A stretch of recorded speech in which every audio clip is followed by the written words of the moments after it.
나는 성공하기로 결정했다. 성공을 결정하라. 원하지 말고 7가지 방법을 따르라. 단 5분이면 충분합니다.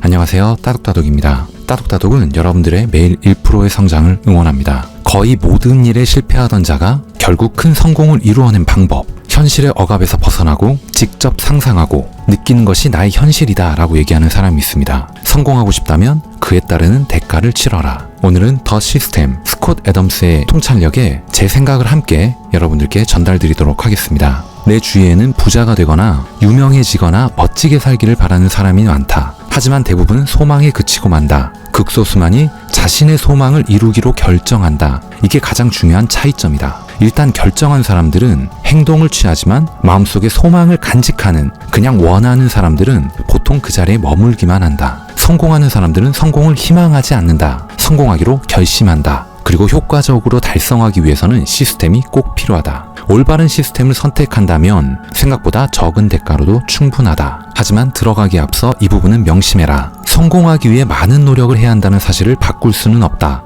다만 당신이 목표보다 시스템이 지닌 힘을 제대로 깨닫는다면 성공에 따른 대가는 적어질 것이다. 첫 번째, 차라리 이기적인 사람이 되어라. 이것만 알면 된다. 이 세상에는 3가지의 유형의 사람이 있다. 이기적인 사람, 멍청한 사람, 타인에게 짐이 되는 사람. 그러니 이기적인 사람이 되는 것이 최상의 선택이다. 성공한 사람 대부분은 자신이 개인적으로 소비하는 것보다 더 많은 것을 세금, 자선활동, 일자리 창출 형태로 사회에 환원한다. 이기적으로 성공한 사람은 다른 이의 롤모델이 될 수도 있다. 필요한 것을 얻어내면서도 불만을 듣지 않는 재밌는 동료가 될 수 있다. 가장 이상적인 이기심은 시간을 들여 운동하고 올바른 식사를 하고 탄탄한 경력을 쌓으면서도 가족들, 친구들과 함께 즐거운 시간을 보내는 것이다. 자신의 건강, 경력을 등한시하는 사람은 두 번째 유형, 멍청한 사람으로 떨어지게 된다. 그리고 머지않아 사회의 짐이 되는 사람으로 전락하게 된다. 이기적인 사람이 되라고 해서 반사회적 인간이 되라는 건 아니다. 단지 상황을 장기적 관점으로 바라봐야 한다는 말이다. 아마도 사람은 가장 먼저 자신의 욕구를 충족한 다음에 가족과 집단, 국가, 그리고 세상을 생각하기 시작하는 듯하다. 내가 사는 샌프란시스코 고급 주택가에는 슈퍼 리치들이 많다. 그들 중 비속하게 이기적인 사람은 보기 힘들다. 당신이 이기적 목표를 밀고 나가고 그리고 목표를 달성한다면 그때 당신의 관심도 외부를 향하게 될 것이다. 그렇다면 최적의 결과를 얻기 위해 제한된 시간을 어떻게 효율적으로 사용해야 될까? 에너지 레벨을 높이는 7가지의 방법을 말씀드리겠습니다. 에너지를 최적화하는 방향, 단 하나의 기준에 집중하는 것이다. 올바른 식사를 하고 운동을 하면서 불필요한 스트레스를 피하고 충분한 수면을 취하라. 당연한 일을 해나가라. 일이 순조롭게 진행될 것이다. 개인 생활도 더 나아진다. 기왕이면 당신 스스로가 긍정적인 에너지를 내뿜는 사람이 되어 주변 사람들의 기분을 북돋아주는 편이 바람직하다. 만약 직장인이라면 오랫동안 나만의 일을 시작한다는 기대감, 언젠간 사무실 칸막이 생활에서 벗어난다는 생각, 이것이 나에게 엄청난 에너지를 준다. 내가 블로그를 하게 된 주된 이유도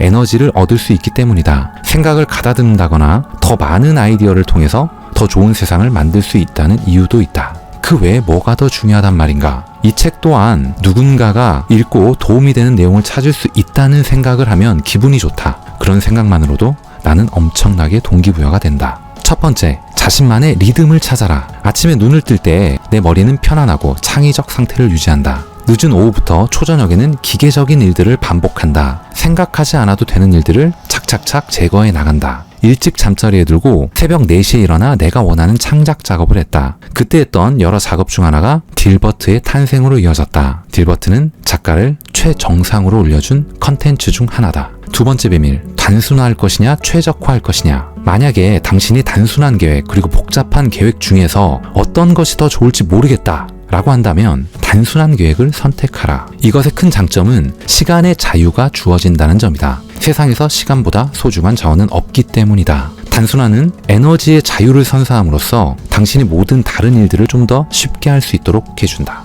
세 번째, 자세의 중요성. 인간의 두뇌는 신체 활동을 신호로 받아들인다. 내 경험상 소파에 축 늘어진 편안한 상태로 앉아있으면 뇌가 게으름 모드로 전환하기 시작한다. 정자세로 앉으면 내 몸이 이제 집중해서 일할 시간이 되었다는 신호를 뇌에 전달한다. 자동적으로 일어나는 부분이다. 마찬가지로 일할 때는 특정 공간에서 특정 자세로 앉고 쉬거나 놀 때는 다른 공간을 사용하는 것이 좋다. 그래서 나만의 공간이 꼭 필요하다는 말도 있는 것이다. 내가 경험해보니 이러한 자세에 따라서 생산성에 엄청난 차이가 난다. 네 번째, 청결함이 에너지에 끼치는 영향. 사람마다 청결의 기준은 다르겠지만 당신 주변을 깨끗하게 정돈해 보기를 바란다. 업무 공간을 깨끗하게 청소한 후에 지저분했을 때와 당신의 기분이 어떻게 달라졌는지를 느껴보라. 다섯 번째, 지식으로 두려움을 제거하라. 성공을 가로막는 가장 큰 장애물, 에너지를 갉아먹는 주범은 바로 두려움이다. 이 두려움은 자신이 원하는 성과를 얻기 위해 필요한 일들을 처리할 방법을 모르는 데서 온다. 예를 들면 신입사원, 직장인의 업무 이동, 새로운 도전 같은 것들이 있다. 내가 만화를 그리면서 겁낸 문제들의 90%는 단지 방법을 몰랐던 것들이었다. 모르면 물어봐라. 그러면 너무도 간단히 해결할 수 있다. 당신은 그걸 알아차릴 수 있을 것이다.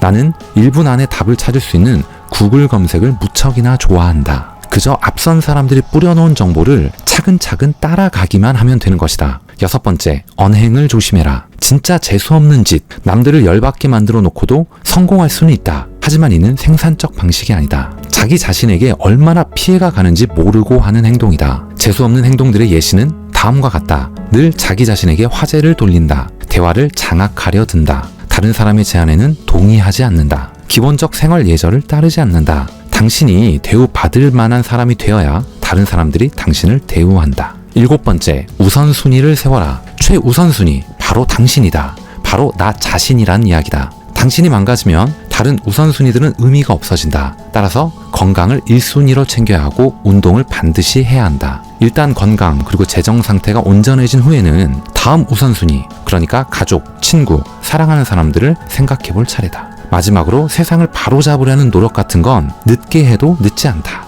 우선순위란 당신이 사랑하는 대상이 더욱 발전할 수 있도록 올바르게 처리해야 하는 일을 뜻한다. 이상 여러분의 매일 1%의 성장을 응원하는 따둑따둑이었습니다. 감사합니다.